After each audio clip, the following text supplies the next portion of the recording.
E aí, gente, era isso aqui.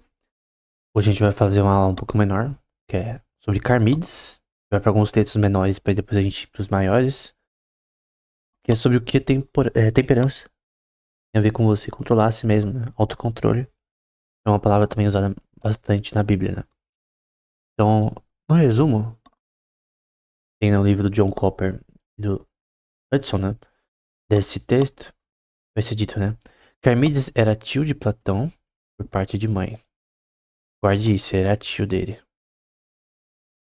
Ele é visto aqui como um adolescente conversando com Sócrates em 432 a.C., no retorno deste último a Atenas, após servir na Batalha Potidaea, batalha que deu início à Guerra do Peloponeso. O outro interlocutor de Sócrates é um parente mais velho, primo de Carmides, chamado Critias. Então são duas pessoas. Critias tem um diálogo que a gente não viu ainda dele. A República também fala um monte de merda. E o Carmides. Esses dois, eles são pele e unha. Eles são juntos. Vai ficar claro pro final. Mas eles vão discutir o que é temperança. E o final é bem interessante. O assunto da discussão é o que é virtude, sofrorum. Acho que eu não consigo citar essa versão em latim, não. Sofiruzune. A versão em grego é mais fácil de falar. Aqui traduzida como temperança, mas não há tradução adequada nas línguas europeias modernas, né? Embora o conceito você consegue traduzir, que é você ter autocontrole, é uma mente disposta a não ter excessos e não ter vícios, né? Você não tem o excesso do bem, que nada mais é do que você ser um fariseu da vida, e nem a falta dele. No sentido de que você tem autocontrole. Não que você é uma pessoa perfeita, mas você se controlar, né? Se, o, se a sua mente fosse uma língua, você poderia, ou um, um timão de um veleiro, um volante, você consegue se controlar no caminho correto sem ir pras beiradas. É mais ou menos isso. O significado na prática de temperança, né? A gente vê ele, por exemplo, em Timóteo 2,9. E do mesmo modo, as mulheres se ataviam em traje honesto, com pudor e modéstia, né? Em que modéstia, essa tradução, ela tá correta. Mas ela não dá uma visão total de sofrosunes. Que significa você ter não só autocontrole, mas um estado de mente controlado. Uma pessoa que consegue lidar com situações de uma forma controlada, né? Aí tem a ver nesse contexto com traje, né? Não com tranças, ouro, pérolas ou vestidos preciosos. Não. Então você tem que ter uma mente que sabe o que você deve ou não usar, né? No contexto da mulher, né? Atos 26, 24 e 25 vai dizer: Mas ele disse, não deliro, ó potentíssimo Festo, antes digo as palavras de verdade e de unção, juízo. A tradução em inglês, já algumas vezes, desse termo é acho que é well-minded, alguma coisa assim. Não lembro exatamente de cor. Mas é de uma pessoa que tem uma mente controlada, né? Sofrosunes, né? Embora a tradução seja correta, o termo, ele, quando você entende o significado dele, você vê que ele é mais que isso. É mais que um são juízo. Você vai, por exemplo, enfatizar isso, por exemplo, alguém numa pregação. Você tem que entender que não é só isso, são juízo. Tem um significado de sofrosune que você tem que entender etimologicamente, né? Então, aqui vai ser dito, né? Quando Critias me ouviu dizer isso, a dor de cabeça terá sido uma sorte para o jovem. Sócrates, se por causa da cabeça ele foi forçado a aprimorar sua inteligência, deixe-me dizer-lhe, porém, que Carmides aqui, não se supera seus contemporâneos em beleza, da forma, mas também na mesma coisa para qual se diz ter encanto, né? A pura temperança, né? O Frozones. Ele está dizendo, Sócrates, que Carmides tem temperança, que ele é uma pessoa que se controla, no geral, né? Assim, além de ser de boa presença, né? No geral. Depois parece que não tem temperança não, tá? Ele tá falando bem do Carmides, mas depois parece que não tem temperança não.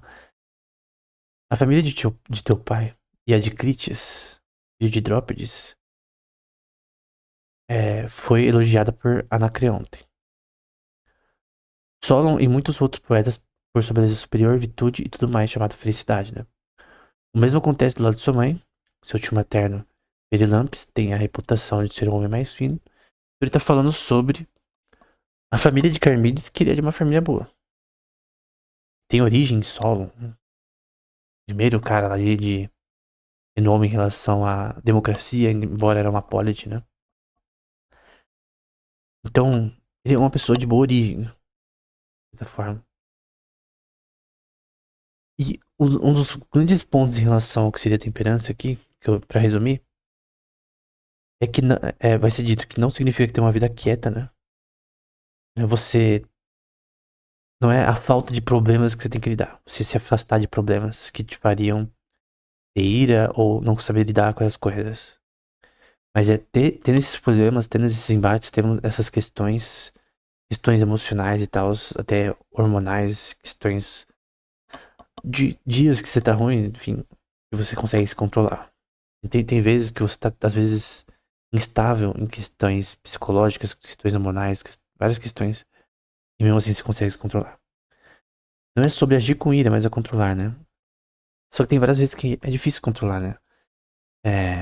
Eu lembro de algumas vezes que eu briguei na minha infância e adolescência, que foi falta de sofrosune, cara. Foi falta de temperança.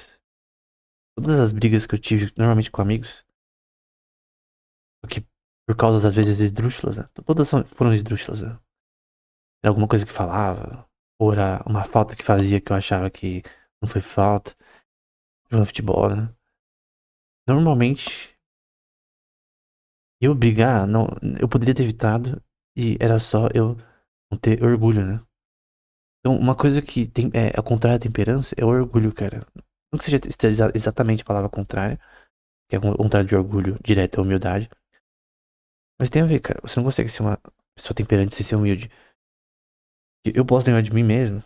Teve vezes que eu não fui temperante porque realmente eu não. Ego, né? O ego te livra da temperança, né? Te dá ira, né? Eu lembro de uma vez que eu briguei com um amigo meu. Ele falou uma coisa que eu não gostei, né? Quando eu tava indo almoçar. E aí eu dei uma rasteira nele. Depois separaram e tal. E o grande ponto é que eu poderia ter evitado, cara. Eu não era cristão na época, né? Mas eu poderia ter evitado. Teve várias questões também. Eu poderia ter evitado, mas eu não evitei. E tudo tem a ver com temperança. Tem a ver com se controlar, né? Então não é sobre agir como quiser. Porque Critias vai dizer que é agir como você quiser. Você que escolhe o que é temperante ou não. Para seu próprio benefício. Critias é o cara que fala que a justiça, ela é o direito do mais forte, né? Então quem é mais forte decide o que é justiça. Justiça não é algo temporal. É pré-existente na mente de Deus eternamente. Então Critias vai dizer que cada um decide o que quiser, o que é justiça e acabou. O que as pessoas decidem como justiça é justiça. Isso é mentira, cara. Não é o que a maioria decide como justiça que é justiça. Alguém inocente é acusado, sendo inocente e acusado, todo mundo decide que ele é culpado, como aconteceu com Sócrates, por exemplo, só porque todo mundo decidiu ele é culpado de verdade. Quando ele tá sendo injustiçado. Não tem lógica, cara. Mas essa forma que o Critias pensa. Porque por isso que ele foi, na verdade, o líder da tirania dos 30. Eu já citei esse tema em outro vídeo. Eu recomendo que você estude sobre o tema, porque a tirania dos 30, eu já citei algumas vezes no canal. Ela é tão importante pra história pra história como um todo. Pra economia, pra tudo. Porque basicamente foi uma tirania pós a guerra do Peloponeso. A Grécia perdeu. E aí ela teve que marcar com as consequências. Essa tirania dos 30, o líder era o Critias. Tinha um primo e tio do Platão também que tava no meio. E eles queriam que Sócrates e Platão participassem, mas eles não queriam porque achavam não virtuoso participar, né? Então aí o Sócrates vai dizer, agora comece do começo, defina mais claramente. Aqui Ele vai pegar o Critias do pulo, né? A Sofrosune, né? Temperança. É fazer coisas boas ou criá-las. Ou como você quiser chamar. É isso que você disse ser Sofrosune, né? Temperança? E ele dá um argumento que, na minha opinião, é porco. Porco. O argumento de Protágoras que a gente viu na última aula foi decente, mas esse daqui é porco. Ele vai dizer, de modo algum, nem chama o trabalho de produção da mesma coisa. Ele disse com Hesíodo, né? E disse que trabalhar na desonra, ergon de ordem enai oneidos, em que ergon tem a ver com trabalho, né? Você acha que Hesíodo, se ele referisse a esse tipo de coisa, que você mencionou agora, mesmo pelo termo trabalhar, né? Que aqui no grego é ergazestai, que é uma ação, né? Que a gente traduz no gerúndio, em português, quanto o termo fazer, que no caso é pra tem. Então, ele tá tentando fazer a diferença de você fazer uma ação no contexto de um trabalho e de uma ação geral. Em que ele tá tentando dizer que certos tipos, por exemplo, é, de serviços, eles não são injustos por design. Então, ele tá separando a ação dentro de um contexto trabalhista do contexto de uma ação geral. Em que a aplicação disso, por exemplo, ele vai dizer, teria dito que não haveria desonra em consertar ou vender peixe salgado. Ou num termo aqui que eu não vou usar, mas você pode ler. Então ele tá fazendo os dois equivalentes. Que os dois não há desonra, né? Só que tem desonra, assim, do ponto de vista moral. Essa forma de trabalho é imoral. Provavelmente uma forma de trabalho desonesta, ela não pode ser considerada teoricamente trabalho. Tem trabalhos que são considerados moralmente incorretos, então a sociedade vai ver ela como errado. E tem outros que vão ser considerados ilegais, como por exemplo, o roubo, por exemplo. Você concorda que tecnicamente é uma função de produção, mas é uma de improdução. Ele não produz nada, ele só toma. Ou seja, não é trabalho. Uma organização criminosa, ela não trabalha. Ela é uma. Ela improduz. Ela é improdutiva. Mesmo se ela tem empresas numa máfia espalhada, ainda assim é uma improdução. É imoral. Então você tem a relação de imoralidade que não deve ser aceita no livre mercado, por exemplo. Então o livre mercado, ele não permite trabalhos imorais. Só os honestos, né? Algo que seja honesto é legalmente aceito. Algo que é desonesto, por questões morais e éticas, não é aceito. É simples. Só que o Critias está falando que é tudo a mesma coisa. Que é óbvio que não tem como alguém defender isso, cara. Na verdade, é mais ou menos isso que eu digo agora, Sócrates, né? Que é temperança. E é, né? Einai Sofrosune. Sofrosunen aqui, né? Que é conhecer a si mesmo. O gnosken, de gnosco, que é conhecer, e auton, que é a si mesmo. E concordo com a inscrição nesse sentido feita em Delfos, né? No Egito. Tem uma inscrição que tem a ver com isso daí. Conhecer a ti mesmo é o que é temperança. Então, você concorda com isso?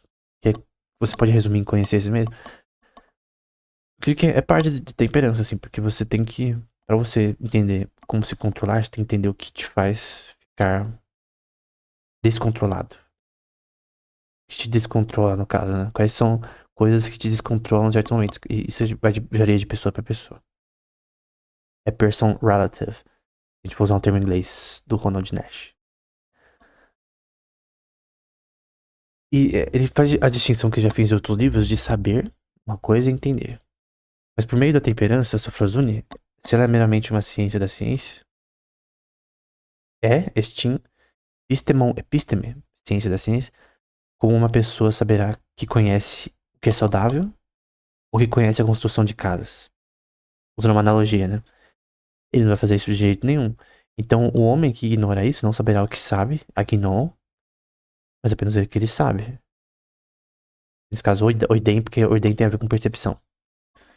Esse agnon aqui é ignorância, na verdade.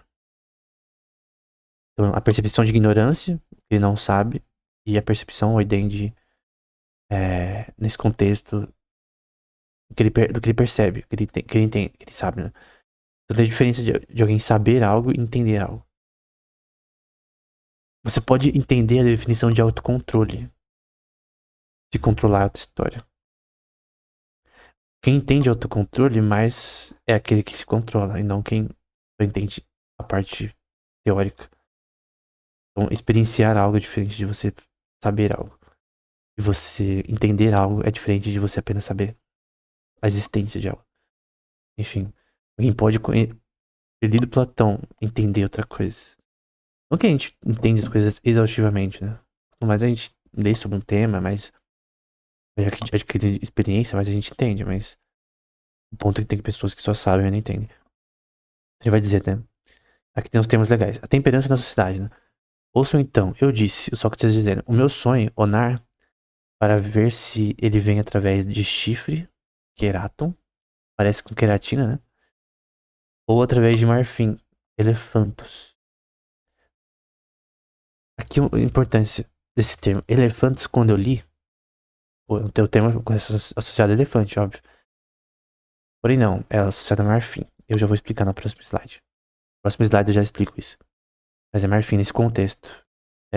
No masculino aqui. Se a temperança Sofrosune realmente nos governasse, e fosse como a definimos agora, certamente tudo seria feito de acordo com a ciência. Então, se um país fosse governado, um mundo também, em que todo mundo fosse temperante, fosse justo, bom, correto, virtuoso, que a virtude encompassa tudo isso daí, do ponto de vista platônico, do ponto de vista bíblico, a categoria que define tudo é o amor, né? É o ágape, que é amar a Deus mais que todas as coisas e todo o seu corpo, alma e espírito, e amar o próximo como a si mesmo, né? Essas duas leis é a base da vida humana. Como deveria ser, né? Pra glória de Deus, né? Mas aqui ele vai dizer, nem quem dizer ser piloto nos enganaria, nem qualquer médico, general. Ninguém, se todo mundo fosse bom, não ia ter problema no mundo, né? Mas por sermos seres imperfeitos, nós não somos bons, né? A etimologia do termo elefantos, né? Você vê aqui o termo no Pérsia moderno, no árabe, fio, no egípcio, no cóptico, no latim é bur. Enfim, isso não é o que importa. O que importa é o termo. No genitivo singular, elephanton, uma inscrição achada em Delos, que ele citou anteriormente, no segundo século antes de Cristo, before Common Era, BCE, antes de Cristo. Citando aqui a referência, o boletim de correspondência helênica, e o termo elephanton sendo usado como para ivory, e ivory é marfim em inglês. Então, o termo elephanton significa marfim nesse contexto, não elefante. Só para explicar o termo, né? Elephanton, né? É porque eu não sabia disso. Vou ver agora. Teremos que usar a força. Agora é o final, tá? Como perder no argumento porque você está errado, né? O Carmides até que estava aceitando o que o Sócrates estava dizendo. Aí o Critias fala, tipo assim, Carmides, você vai seguir o que o Sócrates está dizendo ou o que o seu tutor está te ensinando? Aí o Carmides disse, teremos que usar a força, já que é esse sujeito aqui me deu ordens. Então o Carmides era Maria vai com as outras, né? Era o pau mandado do Critias. Então é melhor que você se aconselhar sobre seu próprio procedimento. É dito, né? Porque quando você se compromete a fazer algo pela força, nenhum homem vivo pode se opor a você. Sócrates dizendo, né? Então, vocês não querem entender o que é temperança? Então, ok. Vivam como quiser, né? Porque o Critias tava. Ele não tava aceitando o que o Sócrates estava dizendo, porque o Critias tava falando, cara, eu vivo da forma que eu quiser, a temperança é o que eu decido que é. Eu decido que é justo, a justiça é o direito do mais forte, e blá blá blá. É óbvio que ele tá errado. E se você é um naturalista, e obviamente se você é naturalista, você vai ter que acreditar que tudo no mundo é relativo, verdade é relativa, tudo é relativo, você tem que concordar com Critias, cara. É claro que o Critias acreditava nisso porque ele gostava de fazer o que ele queria pra ter poder, dinheiro e fama. Ele era o líder dos 30 tiranos, né? Fizeram um monte de coisas horríveis na Grécia. Mas o grande ponto dessa obra é mostrar, primeiro, que como não ser temperante, né? Porque aqui eles estão se excedendo, né? Estão se irando. E sem uma razão. E segundo, que uma forma de argumentação usada pela força não é argumento. Então você tem mais poder, então por isso você força a opinião ao próximo, né? Ok, você continua errado. Então, esse é o ponto de Carmides, né? O que é temperança? E com exemplos de como não ser temperante, né? Critias e Carmides, eles até entenderam o que Sócrates estava dizendo. Eles sabiam que era temperança. Eles talvez sabiam como ser temperante, mas eles não queriam ser temperante. No geral, o ser humano não consegue ser isso por si mesmo. Do ponto de vista bíblico, a temperança é um termo sofrosune, é um termo bíblico também, como a gente viu anteriormente. Ela só é realizada do ponto de vista mais elevado na mente de alguém convertido, em que o Espírito Santo age na pessoa e continuamente age nela para fazê-la dar frutos em Cristo, que é que a gente vê em Gálatas 5, 22 e 23, que é justiça, paz, amor, enfim, paciência e virtudes, no geral, incluindo a temperança, a sofrosune, né? Então, o grande ponto é que temperança é uma coisa importante pra política, cara. Se você não for uma pessoa temperante, você vai, em momentos de crise, agir de uma forma descontrolada e não vai conseguir lidar com os problemas do Estado. Se você tiver uma empresa, e vamos supor que alguém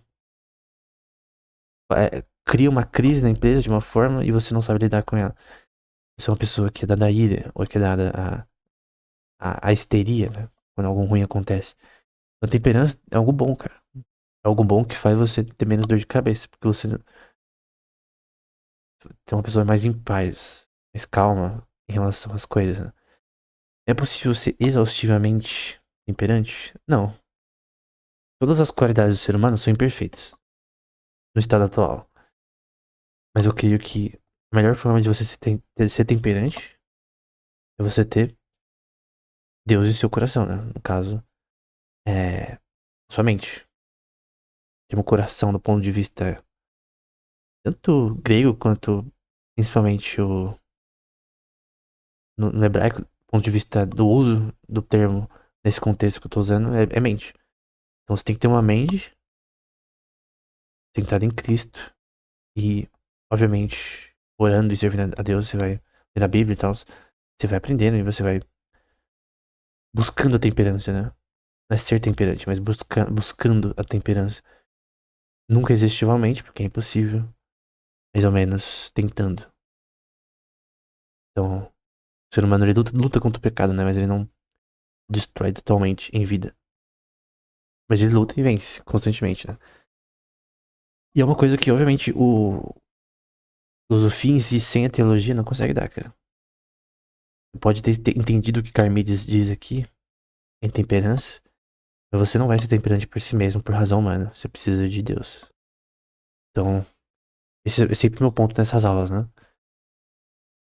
Curto filosofia platônica, curto filosofia aristotélica, curto tudo isso, mas eles são limitados, né? Então a teologia, ela resolve todos os problemas que a filosofia não consegue responder. Não é isso? Até o próximo episódio.